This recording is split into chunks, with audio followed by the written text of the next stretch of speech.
This video contains content that may not be suitable for all viewers. Viewers' discretion is advised. The new black militia group, NFAC.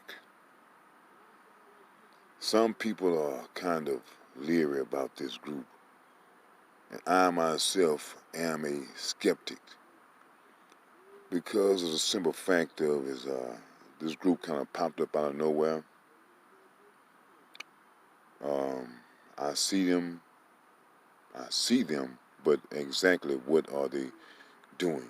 I mean, they showed up at Stone Mountain, but other than that, what happened? I mean, y'all showed up there, but other than that, nothing happened.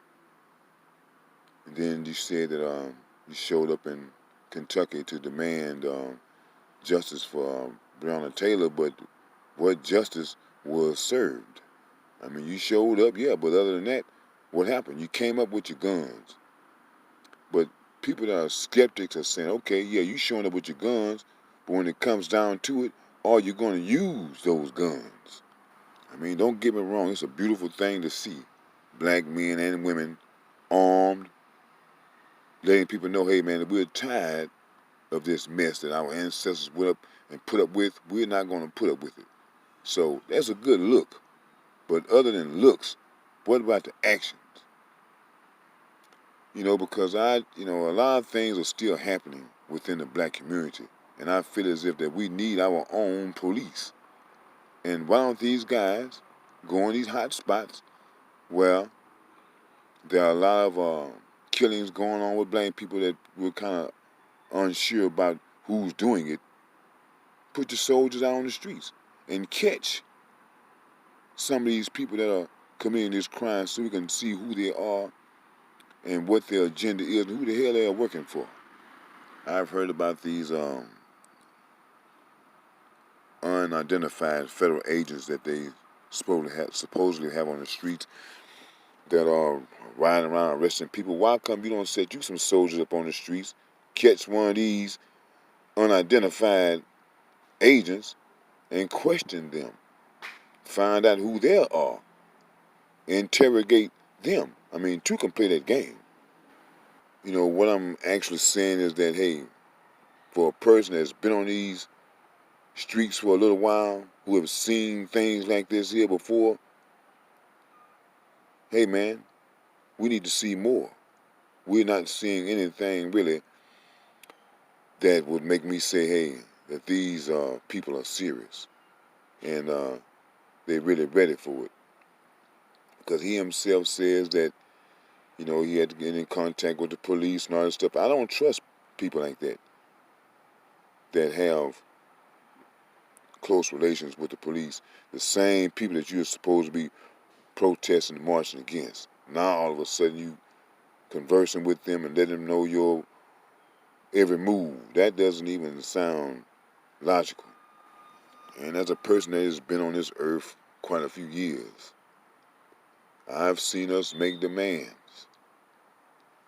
And each time the demands are denied, nothing happens. There is no or else with us, okay, man? We're asking for this. And if we don't get that, this is what's going to happen. We never get to that point as a people. That's why things continue on as they have since this country's conception.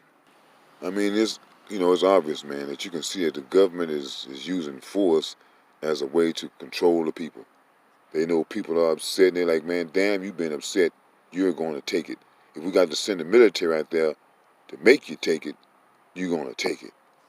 But here's one good thing I see about the NFAC group is that it is showing black people that, hey, man, you too can protect yourself. If you're not afraid, you can do exactly what we are doing. So when it comes to that, I see some good in this particular group. But I can understand that, we're kind of upset, kind of pissed off. But my man uses too much profanity, in my opinion. It's just my opinion. You use too much profanity, homie. what's your name, Grandmaster Jay. And I feel as if there's a different ways that you can put your message across. But I understand that sometimes there's a time to cuss and fuss.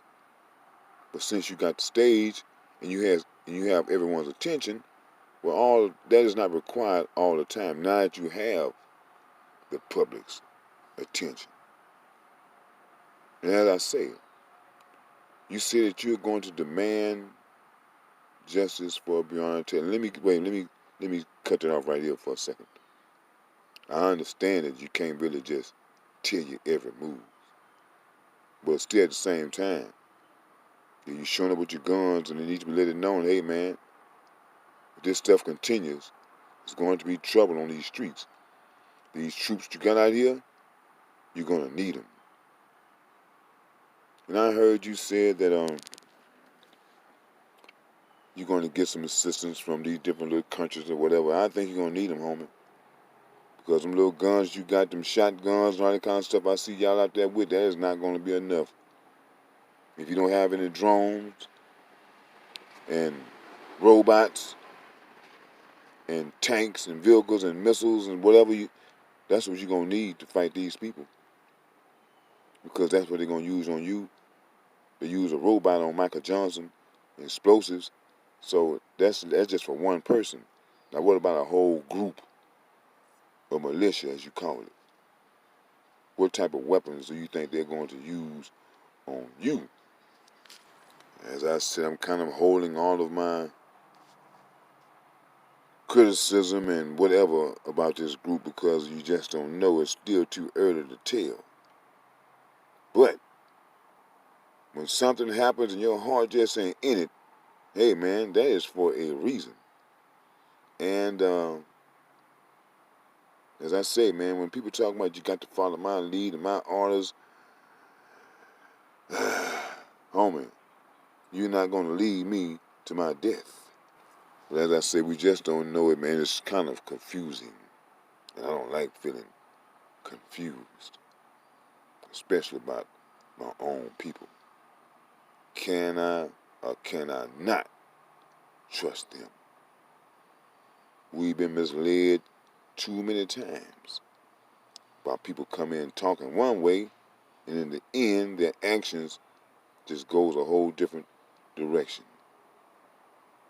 And like I say, hey man, where I feel, where I talk, hey man, I've been talking this way all my damn life.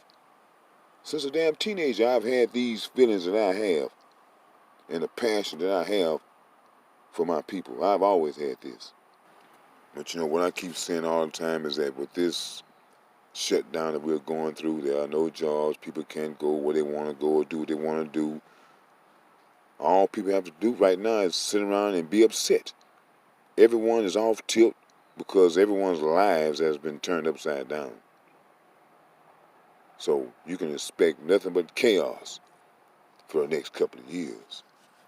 The sad thing about all of this is that this here can be easily solved. All they have to do is start convicting these cops because they keep talking about training. But the officers have no problems with training when they deal with white people. They only have a problem with training is when they're dealing with black people. Just convict these cops, that's all. But you want to make excuses to keep trying to make black people the face of evil. And we're getting tired of that. All white people have to do is let black people be able to govern their own lives. I remember a while back when they were gentrifying my neighborhood, they had a meeting. I go into the meeting and they're saying what they're going to do in Fifth Ward. And I'm like, well, hey, man, do we get a damn say-so? You come out here telling us what the hell you going to do, but you never asked us, is that what we want? Is that what we need? And we're tired of that type of stuff. You come in and say that you telling us what we need. You telling us what we want, irregardless of what our screams and cries are saying. So we're tired of that. We want to be able to govern our own lives. And to be honest with you, I don't see why black people would even want to go through this mess or even asking for that. That's a God-given right. Why we got to argue, complain, and go vote on it?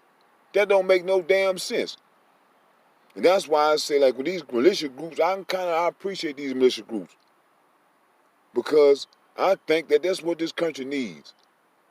This country needs a little skirmish so it can come to reality and grips with what they are doing. That they are trying to hold on to a system that is not going to last. Oppressing people and trying to bully people into doing what you want them to do, that's not going to last. We're not going to sit and watch rich people just sit back and live a life of luxury while I have to live a life of poverty, work myself to the bone, and I have nothing to leave my children. But you sit back and do nothing, and you leave your children the world. That is going to change. That is going to stop. So hopefully, with this militia group, that they are not fake, they are not a farce, and I'm hoping that other groups will spring up because of this. And as I say, man, the more time that people have to do nothing, the more time that people have to, hey man, to really sit back and see what the hell is going on.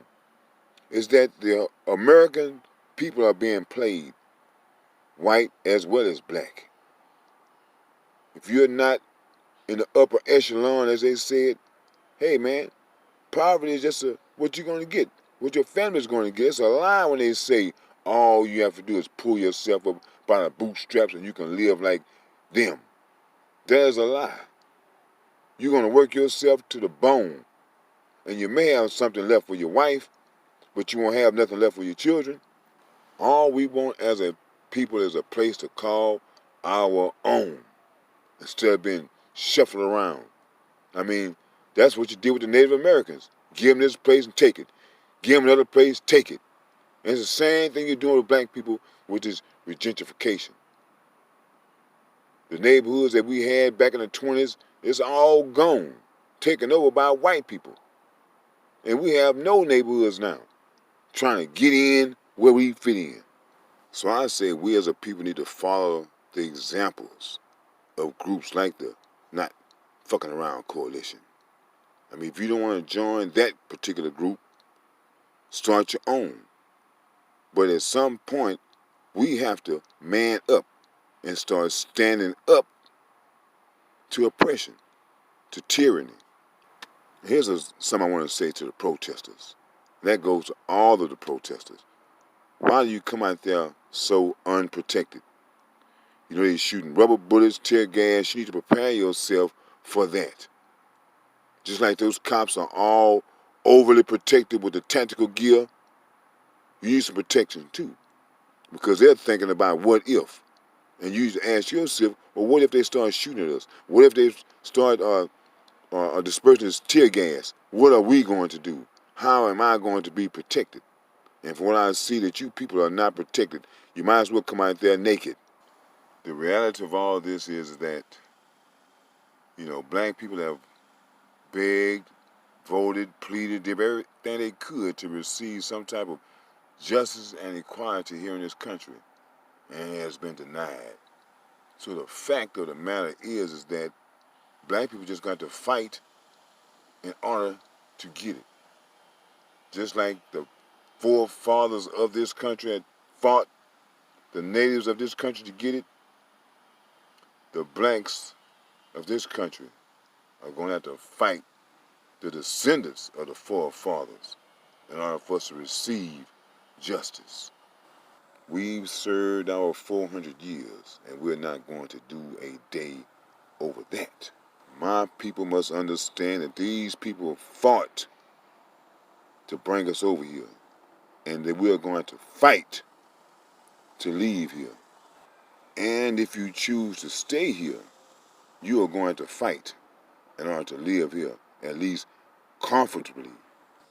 I know someone out there saying, hey man, how can you question these guys, man?